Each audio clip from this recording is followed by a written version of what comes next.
नगर परिषद जैसलमेर द्वारा बिछाई गई पाइपलाइनों में हुई अनियमितताओं को लेकर मुख्यमंत्री के नाम उप अधीक्षक भ्रष्टाचार निरोधक ब्यूरो को सौंपा ज्ञापन। बिजली आपूर्ति सुचारू रखने व अन्य मांगों को लेकर चांदन डिस्कॉम के समक्ष किसानों का धरना शुरू। दोनों गांव के पास बाइक व बोलेरो की टक्कर, हादसे में बाइक सवार 2 युवकों की मौत, टक्कर के बाद लगी आग। महारावल दूधाजी व वीरवल त्रिलोक जी की शौर्य दिवस आज श्री देगराय माता मंदिर परिसर रासला में मनाया गया। ये थी अब तक की खास खबरें। मैं हूं योगिता सोनी और आप देख रहे हैं डेजर्ट स्टॉर्म न्यूज। आइए अब खबरें सुनते हैं विस्तार से। नगर परिषद जैसलमेर द्वारा बिछाई गई पाइपलाइनों में हुई अनियमितताओं को लेकर मुख्यमंत्री के नाम उप अधीक्षक भ्रष्टाचार निरोधक ब्यूरो को सौंपा ज्ञापन। ज्ञापन में बताया गया कि पाइपलाइन जी शेड्यूल्स तथा एस्टीमेट के अनुसार नहीं बिछी हुई है तथा जैसलमेर नगर परिषद के वर्तमान बोर्ड के गठन के बाद से जब तक नगर परिषद पद के पास PHE विभाग था, इस अवधि में पानी की पाइपलाइनें बिछाने के कार्य के अंदर भारी अनियमितताएं हुई है। पाइपलाइन की लंबाई जी शेड्यूल व एस्टीमेट के अनुसार मौके पर नहीं है, जैसा कि 500 मीटर के स्थान पर महज 300 ही बिछाई गई है। जैसे जमीन में 1 मीटर गहरी खुदाई के पश्चात पाइपलाइन डाली जाती है, उसके स्थान पर आधे से 1.5 फीट तक की खुदाई के बाद ही पाइपलाइन डाली गई है। पाइपों की क्वालिटी जी शेड्यूल व एस्टीमेट के अनुसार नहीं है। पाइपलाइनों का अधिकतम बिल एस्टीमेट के जितना ही बना है। जैसे एस्टीमेट 40,28,000 का हो तो बिल भी उतना ही है, जबकि ऐसा संभव नहीं है क्योंकि मौके पर पाइपलाइन लगाते समय मौका स्थिति के अनुसार मात्रा कम ज़्यादा हो सकती है तथा खुदाई भी कम ज़्यादा हो सकती है। ठेकेदार द्वारा जब नई पाइपलाइन बिछाई जाती है तब उपभोक्ताओं के घरेलू कनेक्शन भी ठेकेदार द्वारा ही मुख्य लाइन से करवाए जाते हैं। आइटम भी एस्टीमेट में है, मगर आम उपभोक्ताओं के घर के कनेक्शन के पैसे वसूले गए हैं। पाइपलाइन बिछाने के दौरान जो सड़क, डांबर, फर्श, सीसी, डाबडी आदि तोड़ने व पाइपलाइन बिछाने के बाद सड़क का पुनर्निर्माण ठेकेदार द्वारा किया जाना होता है तथा एस्टीमेट में ही सभी आइट किए जाते हैं, परंतु ये कार्य मौके पर नहीं होते। ये कार्य किसी अन्य ठेकेदार द्वारा अतिरिक्त भुगतान करके करवाए जाते हैं, जो अपने आप में सरकारी राशि का दुरुपयोग साबित होता है। ज्ञापन में कहा गया है कि पाइपलाइन बिछाने का कार्य लगभग 2 से 3 ठेकेदारों के द्वारा ही करवाया गया है। सभापति के पार्टनर, मित्र, रिश्तेदार को फायदा पहुंचाने के लिए ऐसा किया गया है। पाइपलाइन बिछाने के कार्य स्थान से दूसरे स्थान का चिन्हीकरण का कार्य स्वीकृत कर उसी स्थान वार्ड का टेंडर किया, परंतु टेंडर बिना स्थान खोले विभिन्न स्थानों के नाम से किए गए ताकि जनता गुमराह हो सके और बिना कार्य करवाए भुगतान उठाया जा सके।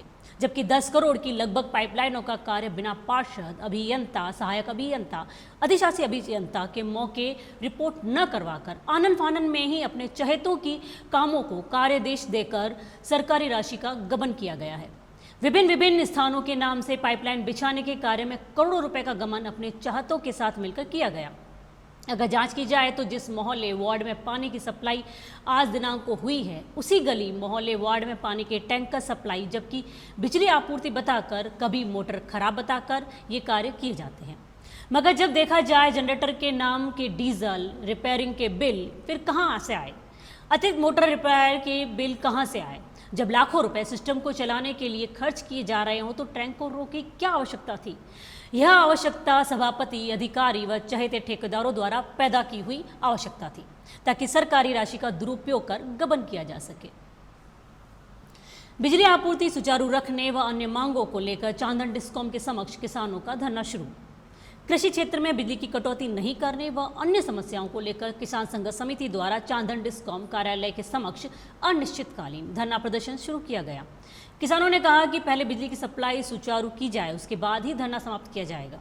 किसानों की माने तो उनकी मांगें वाजिब है, इस पर बिजली विभाग को संज्ञान लेना होगा। किसान पहले से ही बहुत सारी समस्याओं से जूझ रहे हैं। किसान पूरी तरह से अडिग हैं। किसानों ने अपनी मांगों को लेकर प्रदर्शन किया।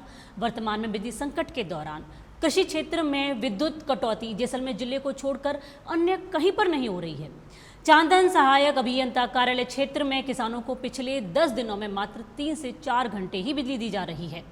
रबी फसल की बुआई शुरू हो चुकी है। किसानों को वर्तमान में विद्युत आपूर्ति अनिवार्य है। दिन में 6 घंटे व रात्रि में 7 घंटे नियमित सप्लाई दी जाए। सोनू गांव के पास बाइक व बोलेरो की टक्कर, हादसे में बाइक सवार 2 युवकों की मौत टकराने के बाद लगी आग। ग्रामीण पहुंचे मौके पर, संसाधनों के अभाव में नहीं हो पा सका आग पर काबू। सूचना पर जिला मुख्यालय में पहुंची दमकल ने आग पर पाया काबू। तब तक बाइक व बोलेरो जलकर खाक हो चुकी थी। रामगढ़ पुलिस पहुंची मौके पर, मृतकों के शवों को रखवाया। रामगढ़ अस्पताल की मोर्चरी में परिजनों के आने पर होगा पोस्टमार्टम।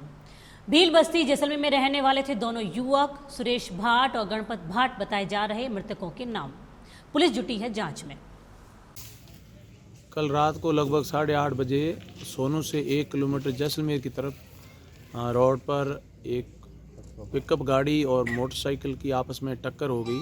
भीषण टक्कर में मोटरसाइकिल सवार 2 युवकों की मृत्यु हो गई मौके पर ही, जहां उनकी डेड बॉडी को रामगढ़ हॉस्पिटल में मोर्चरी में रखवाया गया और गाड़ी के ड्राइवर को दस्तयाब कर लिया गया है, उसको थाने में रखा गया है।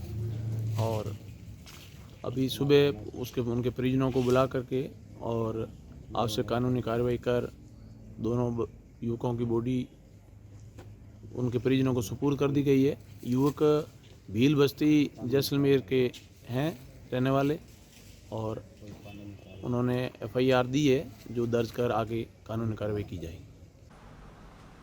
साधु हूफा से बियो साहब दुर्जन साल, विद्रह माथे बोलियो गीता दुल्हागल। 14वीं शताब्दी में अपनी सूरवीर के अद्भुत जौहर दिखाने वाले इन वीरवर की अद्वितीय जोड़ी ने अपनी तलवार की धार से मुस्लिम आक्रांताओं को हृदय विदीर्ण कर उन्हें राजपूती शौर्य का परिचय दिया। वह अपने पवित्र रक्त से माजरा की पावन माटी का अभिषेक कर गौरव प्रदान किया। इन महानायकों को श्रद्धांजलि देने हेतु भारी संख्या में लोग भव्य समारोह में उपस्थित हुए। आज के बुलेटिन में फिलहाल इतना ही। मुझे दीजिए इजाजत। नमस्कार।